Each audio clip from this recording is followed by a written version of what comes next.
समुंदर में डूब रहा हूं। कहा पट्टी बांधी और पट्टी बांधकर मैंने उस पट्टे को पकड़ लिया, लकड़ी के पट्टे को, और धीरे धीरे थोड़ा थोड़ा तैरने का प्रयास किया।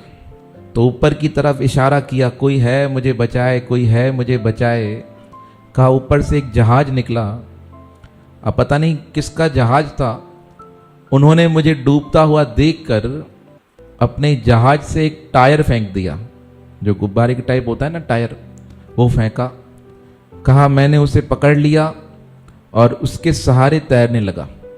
अब तैरते तैरते मैं जैसे तैसे करके किनारे पे पहुंचने का प्रयास करूं, पर समुद्र इतना अथाह। कहा भगवान की लीला अद्भुत। जो व्हेल थी वो मेरे नज़दीक आने लगी। कहा मैं डर गया, मुझे लगा ये तो एक बार में क्या करेगी, मुझे पूरा ही खा जाएगी। कहा भगवान की शक्ति देख के मैंने आंखें बंद कर दी। कहा जो होना है होकर रहेगा, कोई प्रयास नहीं, तैर सकता नहीं, खून बह रहा है और कोई उपाय नहीं है। कहा मैंने क्या देखा, व्हेल मेरे पास आ रही थी। अब व्हेल के आने के कारण जो और समुद्र के जीव जंतु थे ना, जो मुझे खाने आ रहे थे, वो डर के भाग गए। कहा मेरा बचाव हो गया उससे। कहा मेरे नेत्र बंद हो गए। और कहा जब व्हेल आई, पता नहीं नजदीक आकर 10 फीट तक आई, फिर वहां से पुनः घूम गई। कहा यहां तक मुझे याद है।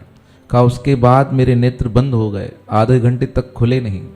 कहा थोड़ी देर बाद मेरे नेत्र खुले तो मुझे एहसास हुआ कि अभी तक मैं क्या हूं, जिंदा हूं, बचा हुआ हूं। तो मेरे मन में विचार चलने लगा, जीवन भर कभी प्रार्थना नहीं की और आज प्रार्थना क्या कर रही है, मेरा साथ दे रही है। कहा मैंने अपने भगवान को पुनः कहा, अगर इस बार तुमने बचा लिया तो मैं तुम्हारा ही हो जाऊंगा। कहा उसके बाद आधे घंटे बाद वहां से एक पानी का जहाज निकला। मैंने इशारा किया, मुझे बचाओ बचाओ। कहा वो जहाज वाले नज़दीक आए और मुझे उठाकर जहाज में चढ़ा दिया। कहा वैसे तो क्या होता था, दूसरे देश का जहाज हो और कोई मिल जाए तो उसको क्या करते थे, मार देते थे। पर संयोग से जो जहाज वहां से निकला वो हमारे ही देश का था। और जैसे ही उन्होंने चढ़ाया मुझे अपने जहाज पर, तो उन्हें पता चला मैं फौजी हूं, तो उन्होंने खड़े होकर मुझे सलाम किया।